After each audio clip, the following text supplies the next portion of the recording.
आन कल्पना हो कि बोले यथार्थ में तो केवल निज शुद्ध आत्मा ही शरण है और व्यवहार से पंचपरमेष्टि शरण है, और इसके अलावा जो संसारी जीव जिसको शरण मानता है वैसा मोह के कारण से अन्यथा कल्पना करता रहता है और दुखी होता रहता है।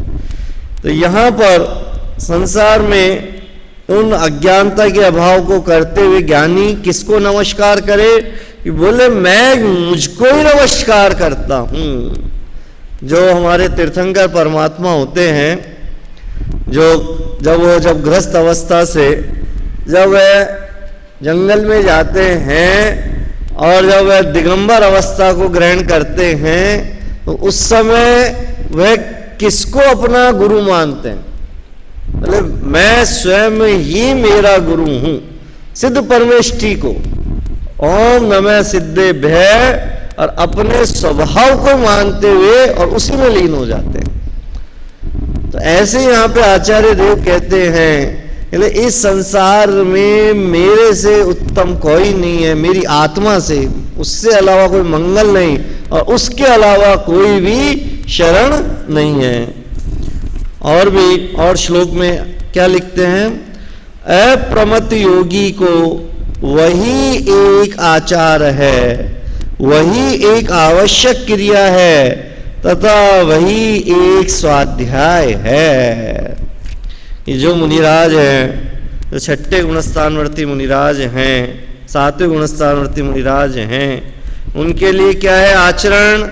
वही मेरी आत्मा ही आचरण है और वही मेरी आवश्यक क्रियाएं। षट आवश्यक क्रियाएं जो मुनिराज की बताई वो तो व्यवहार की क्रियाएं हैं, वो तो बोले व्यवहार की है, लेकिन वास्तव में जो आवश्यकता है, जो क्रिया है, वह भी क्या है कि वही मेरी आत्मा है।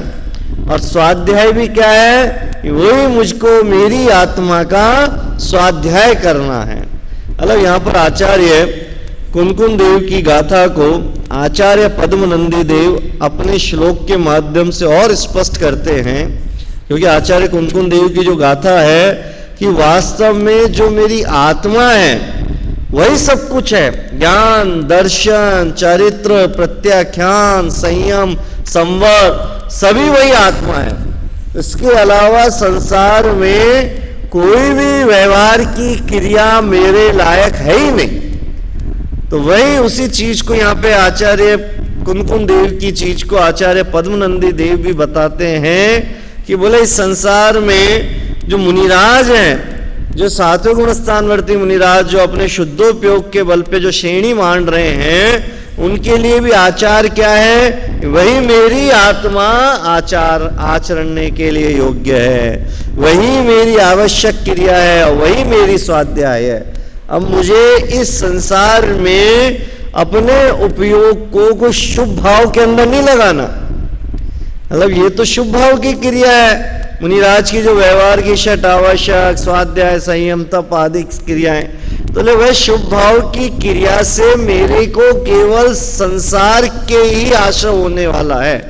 तो दृष्टि वहां से हटा करके अपने शुद्धोपयोग पे लगाना है, और वह शुद्धोपयोग पर जब दृष्टि जाती है तो श्रेणी मानते हुए उन कर्मों की संवर और निर्जरा होती रहती है।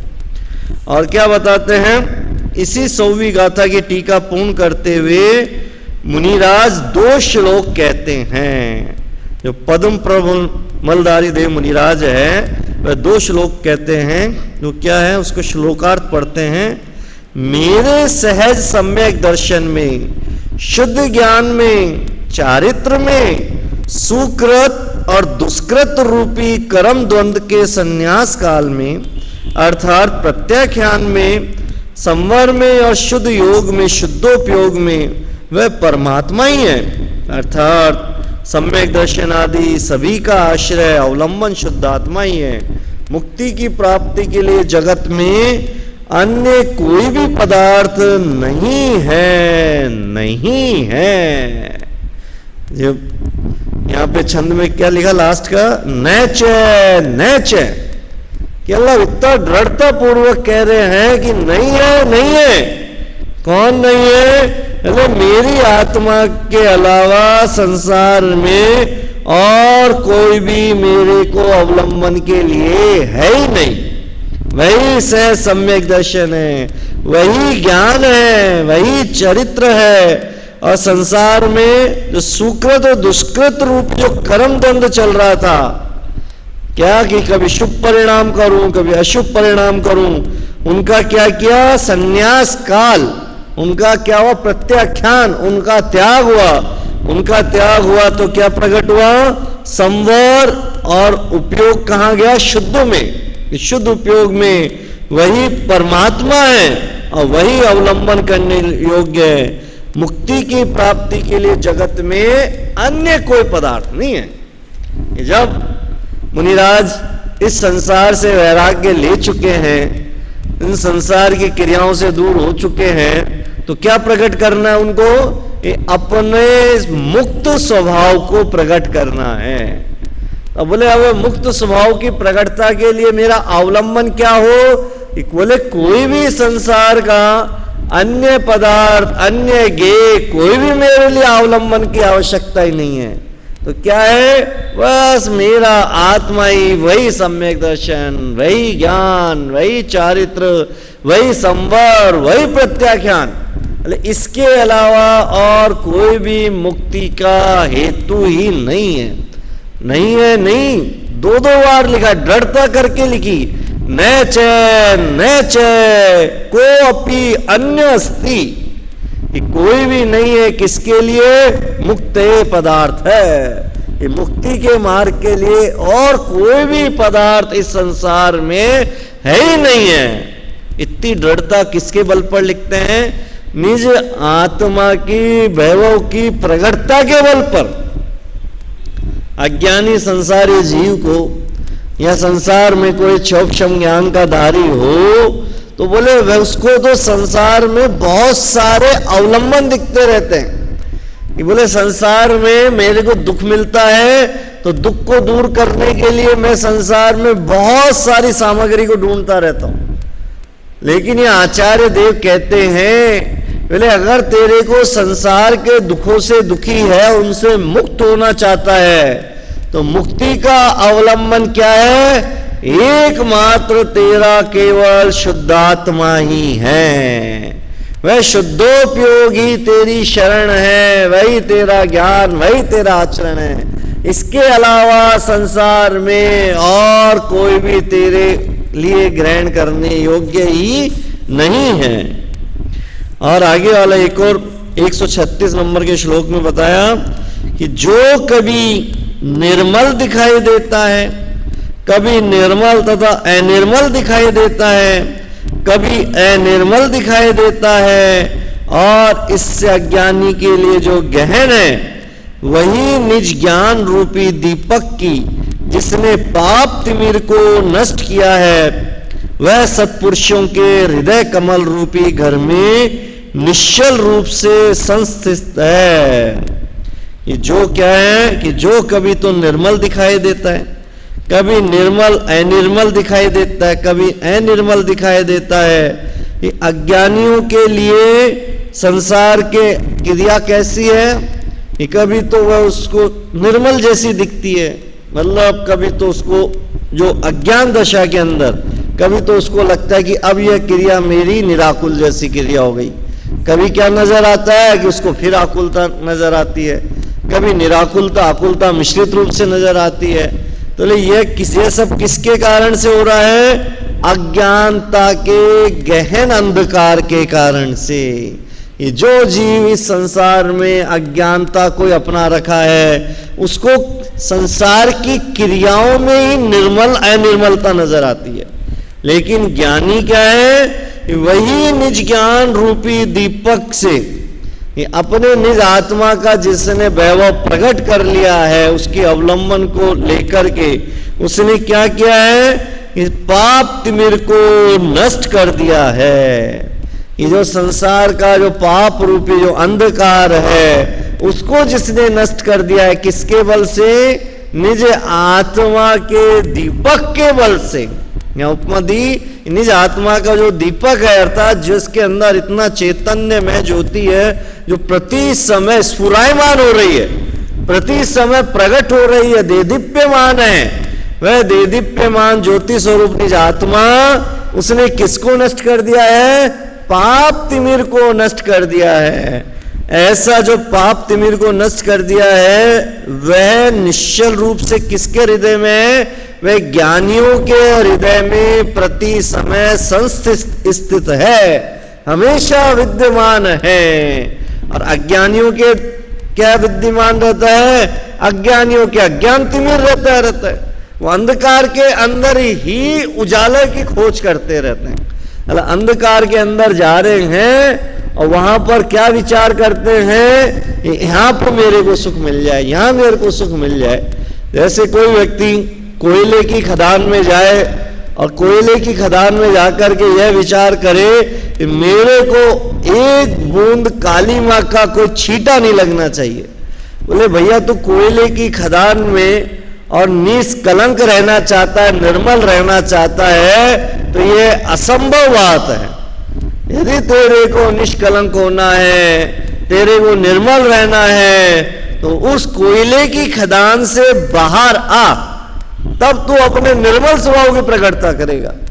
ऐसे तो बोले अगर अज्ञान अवस्था के कारण से, संसार के मोह के कारण से, संसार की क्रियाओं के कारण से तू अपने आप को थोड़ा बहुत आकुलित मानता है, फिर बहुत आकुलित हो जाता है, फिर वो मिश्रित रूप अवस्था होती रहती है और तू उसी के अंदर संसार का सुख ढूंढना चाह रहा है। बोले वह 3 काल में कभी भी संसार में तेरे को सुख ही नहीं मिलेगा। भाई वो क्या हो जाता है कि जब तीव्र आकुलता होती है, जैसे वो आकुलता व प्रतिकूलता जब मंद रूप से होती है, तो यह चिंतन करने लग जाता है, चलो अब मेरे अच्छे दिन आए, अब मेरे सुख के दिन आ गए। लेकिन भैया ये संसार तो कैसा है? यह तो कालिमा वाला है, तिमिर अंधकार वाला है, पाप रूपी है। चाहे तुम पुण्य की भी क्रिया कर रहे हो, शुभ क्रिया भी कर रहे हो, लेकिन उस क्रिया का जो फल मिलेगा, फिर जब उस फल से जो बंद होने वाला है, वह ऐसा पाप रूपी होने वाला है। तो ऐसा ज्ञानी जीव उसको निज आत्मा के दीपक के बल से उसको पाप को हटा लेते हैं, जीत लेते हैं, और उनके हृदय कमल रूपी घर में निश्चल रूप से वही ज्ञान स्वरूप देदीप्यमान चैतन्य स्वरूप आत्मा प्रति समय ज्वलंत प्रकटमान होता रहता है। अब इसके बाद 101 नंबर की गाथा में वह आत्मा कैसा है, उसका जन्म मरण आदि कैसा है, उसकी यहाँ पर आचार्य कुंदकुंद देव चर्चा करते हैं। हम गाथा 101 पढ़ते हैं। एगो यमर्दि जीवो एगो य जीवदि संयम एगस्य जादि मरणम एगो सिज्जदि नीरो मरता अकेला जीव एवं जन्म एकाकी करे पाता अकेला ही मरण और मुक्ति एकाकी करे। ये कैसा है ये मेरा आत्मा?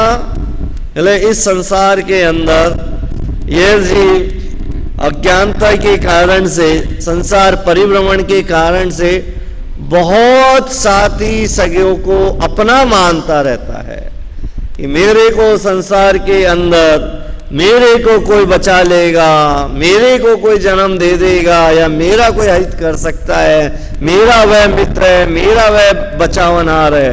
तो ले इस आत्मा का इस संसार में कोई भी नहीं है। एकत्व ही शिव सत्य है, एकत्व ही रमणी है, एकत्व ही सौंदर्य है, हर चीज केवल उसी एकत्व के अंदर है। उसको यहाँ पे आचार्य कुंदकुंद देव ने बताया कि जीव अकेला मरता है और स्वयं अकेला ही जन्म लेता है, अकेले का ही मरण होता है और अकेला रज रहित होता हुआ सिद्ध होता है। गजब। मतलब यहाँ पर आचार्य कुंदकुंद देव किस बात की सिद्धि करना चाहते हैं? एगो सिज्जदि नीरो, कि संसार के नीरहो नीरज, कि किसी प्रकार की किसी भी वस्तु को साथ लेकर के नहीं जाना पड़ेगा। ये जो सिद्धालय भी जाएगा तो अकेला ही जाएगा।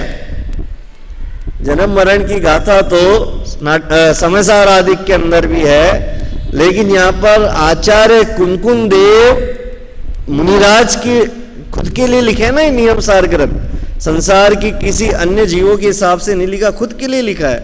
तो यहाँ पर लिख रहे हैं कि जब मेरे को सिद्धालय जाना है तो जब मेरा जन्मता भी मैं अकेला ही हूं और जब मरता भी संसार में जीव अकेला ही है, तो सिद्धालय जाने के लिए मेरे को बहुत सारे कुटुंबियों या मेरे को बहुत सारा संघ की आवश्यकता नहीं है कि मैं बहुत सारे संघ को पहले पालूं और फिर उन सारे के सारे संघ को एक साथ लेके जाऊं।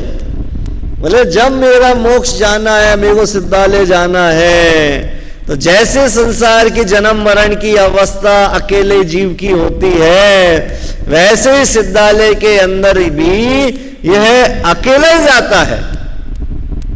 उसके अंदर ऐसा नहीं कोई ये सोचे कि नहीं देखो 5 पांडवों में तीनों की तीनों जो पांडव एक साथ मोक्ष गए, तो तीनों की तीनों तो साथ गए ना, ये तीनों साथ साथ खड़े थे, तीनों ने आपस में सोचा कि हम इस संसार के अंदर तीनों की तीनों जब पांचों की पांचों भाई हैं तो मोक्ष में भी साथ साथ ऊपर बैठेंगे। नहीं भाई, ऐसा मुनिराज को किंचित मात्र भी विकल्प आता ही नहीं है।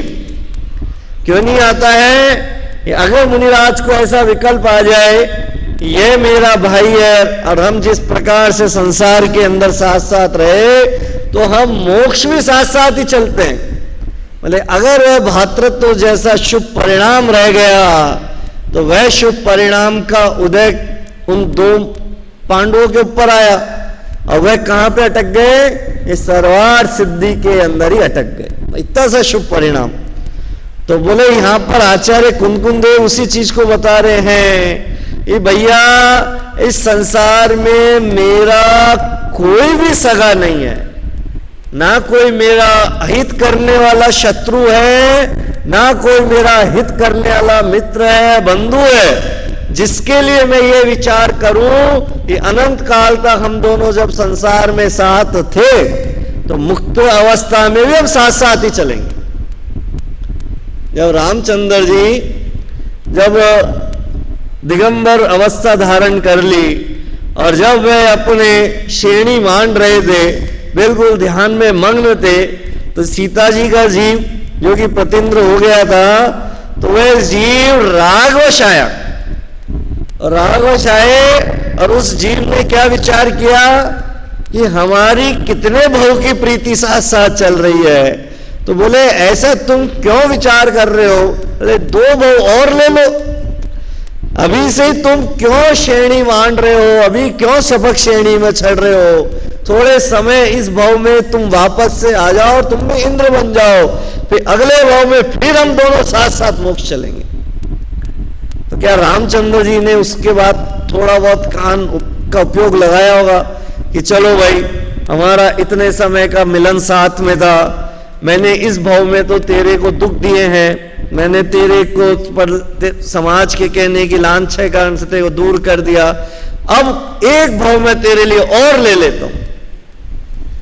अरे नहीं, अरे जो ये अवस्था है ना निर्ग्रंथ अवस्था, अरे जब निर्ग्रंथ अवस्था रहती है और जब श्रेणी बनती है, तब बोले सब प्रकार का व्यवहार का लोप हो जाता है। फिर वहां पर उपयोग के अंदर या चिंतन की धारा के अंदर यह किंचित भी नहीं आता है कि मेरा इनके साथ अनंत भवों का संबंध रहा है या इतने भवों की प्रीति रही है, तो इतनी जल्दी मैं अकेला ही क्यों जाऊं, मैं साथ में लेकर के क्यों नहीं चलूं? साथ में लेकर के हम चलेंगे, साथ साथ में अगल बगल में बैठेंगे, तो सिद्धालय में भी अगल बगल में बैठे रहेंगे। तो क्या वहां पे अगल बगल में बैठ करके क्या सिद्ध भगवान वहां पे फिर एक दूसरे का राग प्रस्तुत करेंगे क्या? अरे नहीं, बोले जो अवस्था मुनि जो मुक्त अवस्था धारण करना है, बोले उस अवस्था का स्वरूप ही क्या है इस संसार में किसी से भी मेरा कोई संबंध ही नहीं है, वर्तमान ही नहीं, अनादिकाल से कभी मेरा किसी से कोई संबंध ही नहीं रहा है। बोले जो दिखा है यह तो सब व्यवहार का नाटक है, क्रिया है कि कोई किस भाव में मेरी माता बनती है, कोई पुत्र होता है, कोई पिता होता है, कोई किसी से मित्र बनता है, वही शत्रु भी बन जाता है। जो घनिष्ठ मित्र बन रहा है कुछ पर्यायवाद, वही हमारा उतना ही बड़ा शत्रु बन जाता है। जो बहुत बड़ा शत्रु बनता है वही हमारा मित्र बन जाता है। तो ये तो बोले संसार की पर्यायों के नाटक हैं। और यदि बोले मैं उस संसार की पर्याय में उलझता रहा और वहां पर यह विचार करता रहा कि जिसके मेरा साथ संसार में इतने समय की प्रीति चल रही है, तो मैं सिद्धालय के लिए भी एक दो भाव और टिका लूं, भले इतना सा भी उपयोग नहीं आता है। राजुल ने नेमिनाथ भगवान को, मुनिराज को कितना समझाने का प्रयास किया कि बोले हमारे साथ साथ बहु की प्रीति चल रही है, ठीक है हमारी शादी नहीं हुई, आपको वैराग्य धारण करना है तो कम से कम साथ साथ तो मोक्ष चले। अरे नहीं भाई, मतलब मुनिराज का अंतरण का चित्रण यहाँ पे आचार्य कुनकुन देव ने लिखा है कि बोले एगो सिद्धति नीरहो, कि जो सिद्ध अवस्था प्राप्त होता है वह भी एगो अकेले प्राप्त होगा। उसके लिए किसी संग की आवश्यकता नहीं, किसी पूर्व के उसके साथ मेरा क्या कितने भावों का संबंध रहा, ऐसा किंचित भी अवकाश नहीं। अगर बोले अवकाश हो जाता तो थोड़ा सा वो नेमिनाथ विचार कर लेते, रामचंद्र जी विचार कर लेते तो क्या दिक्कत थी। बोले दिक्कत कितनी, बोले 33 सागर के लिए और अटकना पड़ जाता। जैसे उन पांडवों को अटकना पड़ गया, दो नकुल और सहदेव को, ये थोड़ा सा इतना सा शुभ परिणाम आया, ये जो गरम गरम लोहे के कड़े हैं, इनकी जो वेदना है कहीं वो मेरे भाइयों को सता तो नहीं रही, उनकी श्रेणी मांडने में की तकलीफ तो नहीं हो रही होगी। इतना सा शुभ परिणाम उनको 33 सागर के लिए उलझा दिया। तो यहां पर आचार्य कुनकुन देव कहते हैं जिस जीव ने इस संसार को त्याग दिया है, संसार की अवस्था को जिसने दुख में जान लिया है, संसार का कोई संबंध मेरा नहीं, ना मेरे को कोई जन्म देने वाली माता है, ना मेरे को कोई मारने वाला कोई शत्रु है, ना ये शरीर है, ना ये आयु कर्म है, कोई नहीं मेरे को मारने वाला। तो बोले जब मेरा संसार में ना किसी से जन्म है, ना किसी से कोई संबंध का मरण है, तो जो सिद्ध अवस्था है उसको प्रकट करने के लिए भी मुझे किसी संग की आवश्यकता नहीं है, किसी बहुत बड़े मेरे को ग्रुप की आवश्यकता नहीं है, किसी के लिए मेरे को रुकना नहीं है। मतलब अंदर की मोक्ष की प्रकटता के लिए हमारे को कितनी तीव्र एक अंदर से इच्छा होनी चाहिए। इच्छा मतलब मोक्ष की इच्छा नहीं, लेकिन बोले संसार में अब मेरे को किंचित भी नहीं भटकना है, संसार में अब मेरे को रुकना नहीं, चाहे राग का बड़ा सा बड़ा प्रलोभन भी आ जाए तो भी मेरे को नहीं रुकना है। क्यों? क्योंकि सिद्ध तो मेरे को अकेला ही बनना है। तो यहां पर आचार्य कुनकुन देव ने लिखा कि जीव अकेला मरता है, स्वयं अकेला जन्मता है, अकेले का ही मरण होता है और अकेला रस रहित होता हुआ सिद्ध अवस्था को प्रकट हो जाता है। अकेला ही रस रहित कर्मों से रहित होता हुआ सिद्ध अवस्था को प्रकट हो जाता है। उसको किसी की आवश्यकता नहीं है कि मैं किसी शुद्ध केवली के पाद मूल में रहूं, मैं किसी मुनिराज किसी तीर्थंकर के समोषण में रहूं तब मेरे को सिद्ध अवस्था मिलेगी, नहीं। अकेला ही स्वयं अपने अंदर लीन हुआ और स्वयं ही मुक्त अवस्था को प्रकट कर लेता है। टीका क्या लिखा कि संसार अवस्था में और मुक्ति में जीव निसहाय है, ऐसा कहा है। संसार और मुक्त दोनों की दोनों अवस्थाएं कैसी हैं? एक जैसी ही है कि जैसे संसार अवस्था में उसको जन्मने के लिए, मरने के लिए वास्तव में तो किसी की अपेक्षा ही नहीं। जिस जीव को जहां पर जन्म लेना होता है, जब जहां पर मरण होना होता है, तो अपने आप वैसे ही निमित्त आदि उपस्थित हो जाते हैं, अपने आप ही वैसे सहयोगी कारण बन जाते हैं। कब? जब जिसका जहां पे जन्म और मरण निश्चित होता है। तो इतना व्यवस्थित है ये चीजें भी। तो यहां आचार्य देव कह रहे हैं, बोले जैसे संसार की सारी अवस्थाओं का इतना व्यवस्थित पना है, उसके लिए किसी की सहायता की आवश्यकता नहीं है। कोई ये विचार करे कि मेरे जन्म के लिए तो जब तक कोई सहायता नहीं होगी तो मेरा जन्म कैसे होगा, मेरे मरण के लिए जब तक मेरा कोई शत्रु पैदा नहीं होगा या कोई ऐसा बाहर का कोई मेरे को हानि नहीं पहुंचाएगा या मेरे शरीर की विपरीतता नहीं होगी, प्रतिकूलता नहीं होगी, तब तक मुझे कोई नहीं मार सकता। अरे नहीं भाई, जो जन्म और मरण कैसे बताए? निसहाय, कि वहां पर उसको संसार में भी किसी की आवश्यकता नहीं है। ना कोई डॉक्टर हमारे को जन्म दिलवा सकता है, ना कोई डॉक्टर हमारे को मरण से बचा सकता है, ना कोई माता हमारे को जन्म दे सकती है, ना कोई शत्रु हमारे को मार सकता है। तो जो संसार में फिर जो दिखता है, अरे यह सब केवल व्यवहार में दिखता है, यह सब कथन के लिए दिखता है कि उस माता ने इतने पुत्रों को जन्म दिया, उस माता ने इस पुत्र को जन्म दिया और इसने इसको मारा, इसने इसको वीरता को पहुंचाया। अरे ये व्यवहार में दिखता है, लेकिन यथार्थ में कोई किसी के ना तो जन्म में सहायक होता है, ना कोई किसी के मरण में सहायक होता है। जब बोले संसार में भी कोई सहायक नहीं है, तो सिद्ध अवस्था में, सिद्ध अवस्था में भी मेरे को सिद्धालय में पहुंचाने में किसी की परद्रव्य की आवश्यकता नहीं है। तो यह सोच के बैठ जाए कि क्या करें साहब, अभी तो पंचम काल है और जो क्षायिक सम्यक की प्रकटता होगी शुद्ध केवली के पादमूल में ही होगी, यहाँ पे कोई शुद्ध केवली नहीं है, काल का दोष है, मैं सिद्धालय नहीं जा सकता। बोले भैया ऐसा बिल्कुल भी नहीं। बोले तू अपने पुरुषार्थ को क्यों कमजोर करता है, तू ये क्यों चिंतन करता है कि मेरे को सिद्ध अवस्था को जाने के लिए किसी ना किसी बाह्य संयोग के अवलंबन की आवश्यकता है। पहले तू किंचित मात्र भी अपने उपयोग को वहां पर भटकाए मत। क्या चिंतन कर कि यह जीव सिद्ध अवस्था जाने के लिए किसी की भी आवश्यकता ही नहीं है। जब तेरी काल लब्धि पकेगी, तेरी इतनी तीव्र पुरुषार्थ होगा, अपने आप काल लब्धि पकती है, अपना आप होनार होती है, जैसे पुरुषार्थ की तीव्रता होती है, तो अपने आप ही अपने आप शुद्ध केवली का संयोग मिलता है, क्षायिक सम्यक प्रकट होता है, श्रेणी मानता है, छपक श्रेणी होता है और अब मोक्ष भी जाता है। कब? ये जिस जीव को निज आत्मा के एकत्व की श्रद्धा होती है।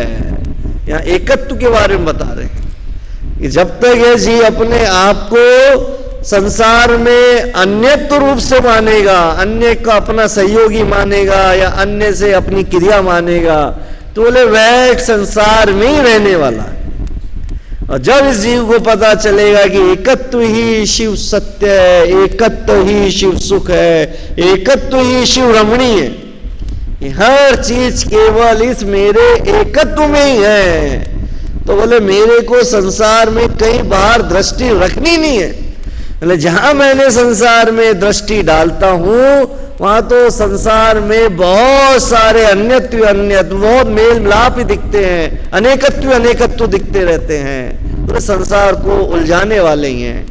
तो यहाँ पर आचार्य कुंदकुंद देव हमारे को समझाते हैं, टीका को और पढ़ते हैं, नित्य मरण अर्थात प्रति समय होने वाला आयु कर्म के निशोकों के क्षय में और उस भव संबंधी मरण में अन्य किसी की सहायता के बिना व्यवहार से जीव अकेला ही मरता है, तथा सादी शांत मूर्तिक विजातीय विभाव व्यंजन पर्याय रूप नर नारकादि पर्यायों की उत्पत्ति में आसन अनुपचरित असद्भुत व्यवहार न्याय के कथन से जीव अकेला ही है, स्वयमेव जन्मता है।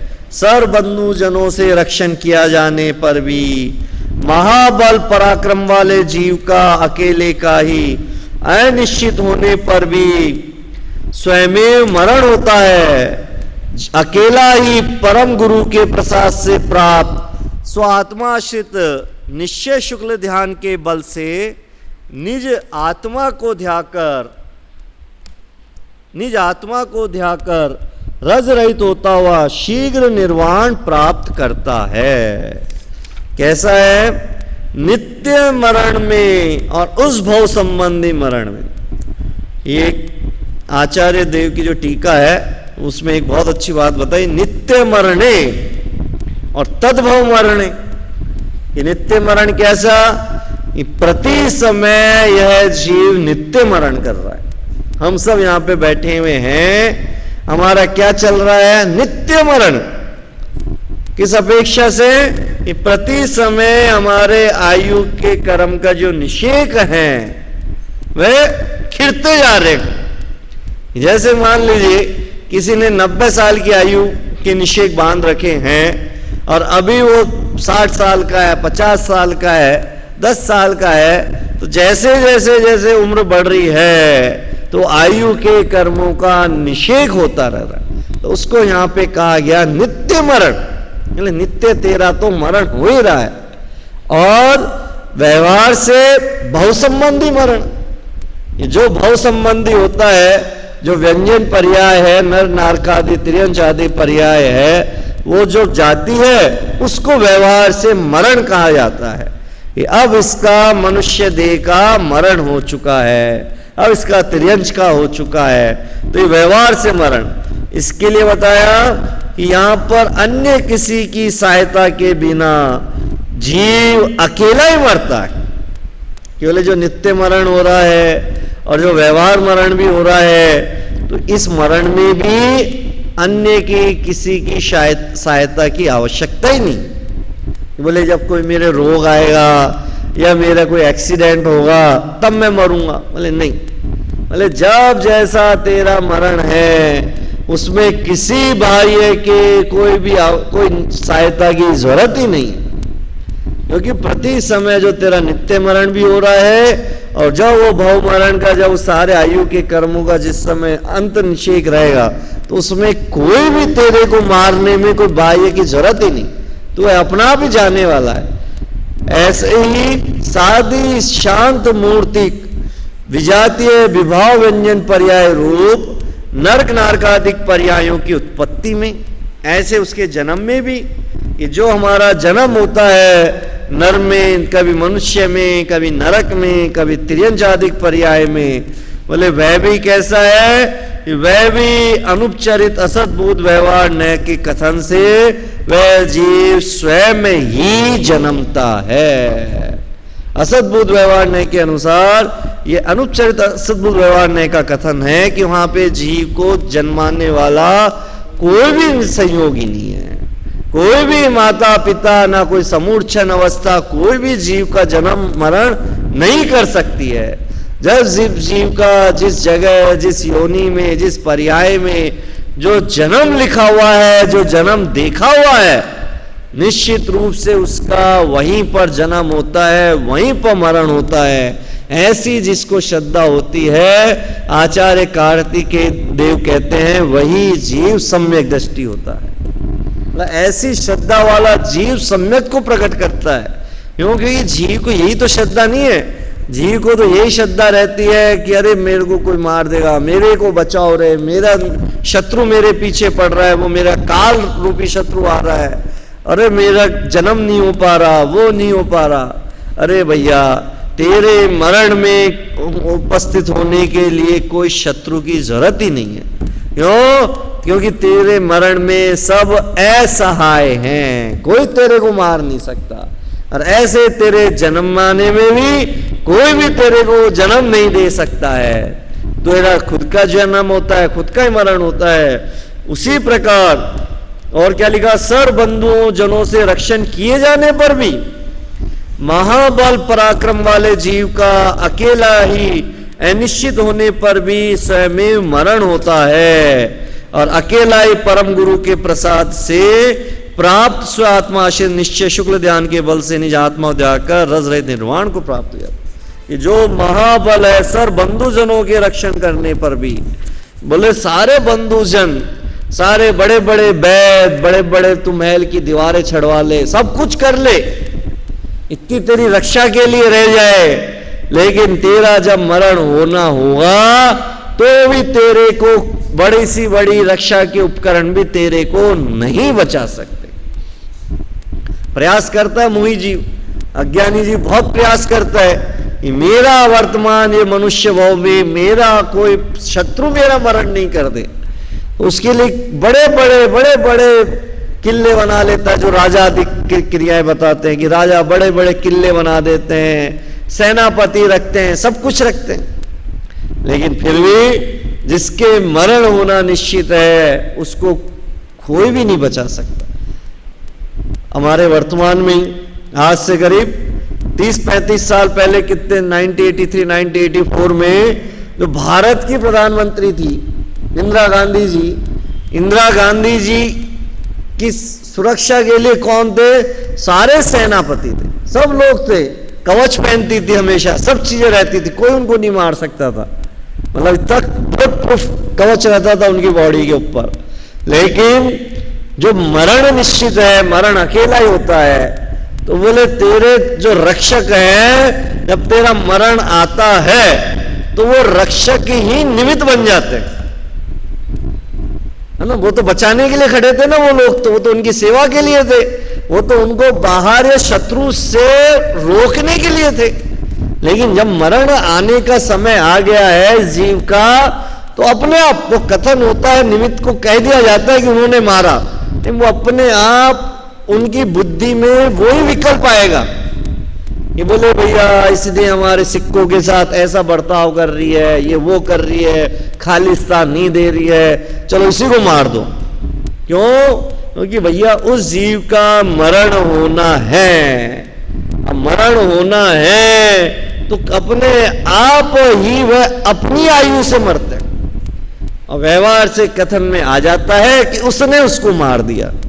लेकिन यहाँ आचार्य कुमकुंद देव कहते हैं कि कोई किसी को नहीं मार सकता, चाहे कोई किसी के बड़े बड़े शत्रु भी क्यों नहीं हो जाए।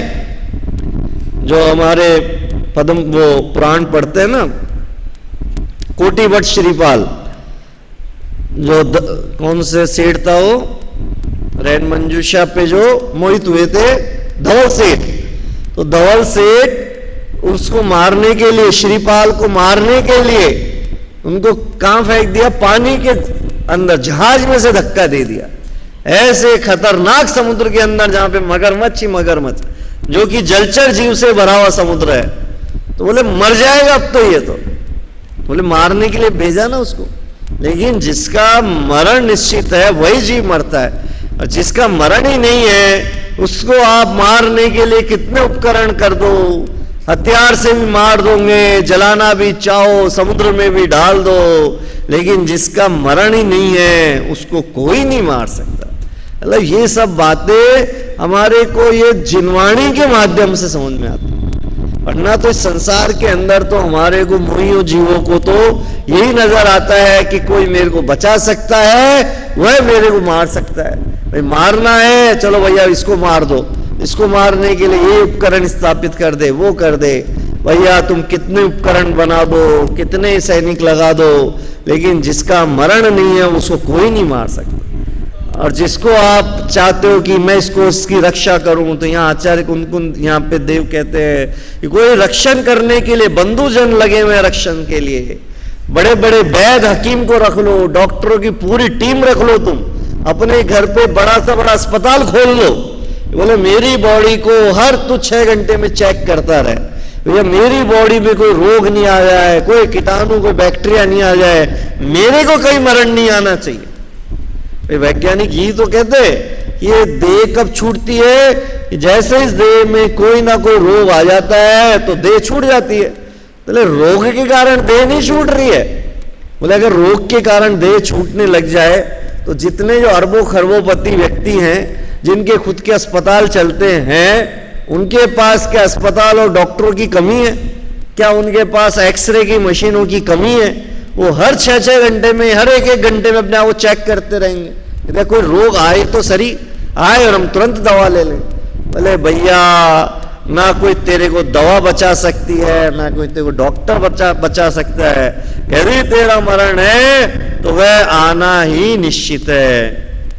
ऐसा अनिश्चित होने पर भी स्वयं मरण हो जाता है। महाबल पराक्रम वाला जीव भी, मतलब पराक्रम से पराक्रम वाला जीव अकेला ही, ऐसा ही यहां पर आचार्य कुनकुन देव इस 101 नंबर की गाथा में मोक्ष को समझाना चाह रहे हैं। मतलब जीव मोक्ष भी अकेला ही जाएगा, तो अकेला ही, ये तो उदाहरण दिया जन्म मरण का, ये अकेला ही परम गुरु के प्रसाद से स्व आत्मा आश्रित निश्चय शुक्ल ध्यान के बल से निज आत्मा को ध्या करके रज रहित होकर के शीघ्र निर्वाण प्राप्त करता है। ऐसा जीव अकेला खुद ही शुक्ल ध्यान के बल से, जब शुक्ल ध्यान का पाया चढ़ता है, जब श्रेणी मंडती है, जब छपक श्रेणी को मानता रहता है, मानते मानते सारे कर्मों की रज से रहित हो जाता है और होता हुआ वह जीव शीघ्र ही निर्वाण को प्राप्त होता है। इस प्रकार यहाँ पर 101 नंबर की गाथा में यह जीव अकेला ही मोक्ष जाता है, इसकी यहाँ पर आचार्य कुनकुन देव सिद्धि करते हैं। अब उसमें जो श्लोक के बताते हैं उसकी चर्चा अब अपन कल करेंगे।